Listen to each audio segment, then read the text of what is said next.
Tous les lieux touristiques de la région font la même remarque, eh bien, ça marche bien en période de crise cet été.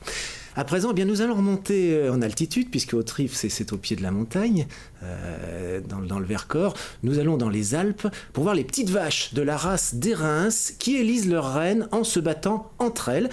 Joël Serroni et Jordan Guéant ont assisté donc au combat des reines à Saint-Pierre-d'Entremont, en Savoie. Elles arrivent d'Isère, de Savoie ou de Haute-Savoie avec une idée en tête, devenir reine. Mais avant de combattre pour le titre, comme tout athlète, il faut se plier à quelques rituels d'usage. 510. La pesée pour répartir les concurrentes dans différentes catégories, l'attribution des dossards, enfin le tirage au sort, précédé de quelques recommandations. Moi, je ne veux pas mettre la pagaille entre vous. Il y a des vaches qui ont les cornes qui sont trop pointues. Alors ça, vous prenez une râpe, chacun verse mettre son truc, mais faites-y attention parce que c'est dangereux pour les vaches. Reste maintenant à décider ces demoiselles. Les Érins ont du caractère et ce n'est pas toujours l'éleveur qui a le dernier mot. Calamity, elle n'a pas envie, non. Elle préfère faire du rodéo toute seule, mais elle n'a pas envie d'aller voir sur le ring ce qui se passe. Sur le ring, les combats se succèdent. La rencontre peut durer quelques secondes, elle peut parfois s'éterniser, avec de longues périodes d'observation.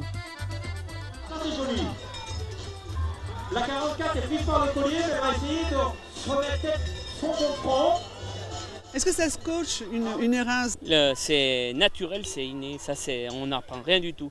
Mais par contre, il faut être proche d'elles, il faut les chouchouter. Et plus vous les chouchoutez, plus elles se battent pour vous.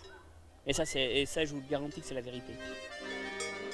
Christophe Cloître, qui est éleveur de charolais en Chartreuse, sait de quoi il parle. Madone, sa petite noire comme il l'appelle, détient le titre de reine des reines. Elle est devenue une star dans ses alpages.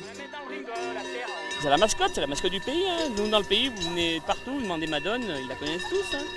Et dans le pays, attention à la prononciation. On dit bien Érin dans le Valais suisse, mais Érins en Chartreuse.